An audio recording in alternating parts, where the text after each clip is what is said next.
কাজের মানুষ যে আন্দোলন করছে যে তাদের ম্যাডাম বলতে হইব, তো ওরকম এই ম্যাডামদের এখন অনেক দাম।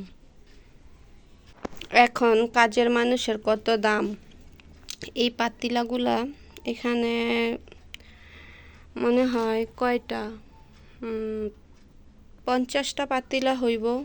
এই 50টা পাতিলা ধোয়ার জন্য একটা মহিলারে ঠিক করছিলাম। তো উনি বলতেছিল যে আচ্ছা কালকে আইসা ধুইয়া দিব। আমি বললাম ঠিক আছে 200 টাকা দিব। তো বলে না 300 টাকা ছাড়া আমি ধুইতে পারবো না। আমি আচ্ছা ঠিক আছে আপনারটা থাক আমারটাও থাক 250 টাকা। তো মহিলাটা আসলো না। তো এই পাতিলাগুলো আজকে আমি ধুইলাম, আমার মিনিমাম 30 মিনিট লাগছে। তো এটাই ভাবি যে 30 মিনিটে একটা লোক সে যেহেতু করতো, তো 40 মিনিট বা 1 ঘন্টাই লাগতো। 1 ঘন্টায় সে কিভাবে 300 টাকা ছাড়া আসলোই না। তো মানুষের আসলে কিছু বলার নাই।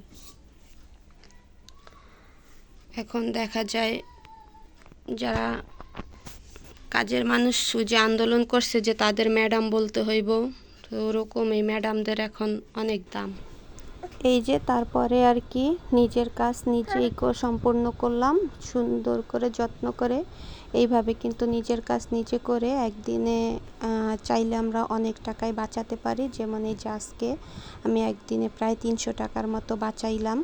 তো এইভাবে নিজের কাজ নিজে করলে দেখা যায় মাস শেষে অনেকটা টাকা সেভ হয়, সংসারের অনেকটা উপকার হয়। এখানে রান্না করা হইতেছে যে টমেটো দিয়া, আলু দিয়া, আর এই যে শিং মাছ দিয়ে রান্না করতেছি। তো এই তরকারিটা কিন্তু খুবই মজা। টমেটো আর আলু প্রথমে ভাইজে আর কি টমেটোর সাথে কষায়া পরে ঝোল দিয়া দিলাম। এখন আধা সিদ্ধ হওয়ার পরে মাছ দিয়া দিলাম। তারপরে পুরোপুরি সিদ্ধ হওয়ার পরে ধনিয়া পাতা দিয়ে দিব। আর রান্না করা হয়েছে কলমি শাক ভাজি। এখানে সন্ধ্যায় ফাইজানের কিন্তু ক্ষেতের কলমি শাক করে নিতেছিলাম। কলমি শাক ভাজি আর শব্দ পাইবেন। এখানে মাছের ভর্তা, তেলাপিয়া মাছের ভর্তা বলতেছিল। তো ভিডিওটা যারা দেখছেন কিন্তু অনেকই মজা, যারা না খাইছেন জানেন না। আর এই যে শাক ভাজি।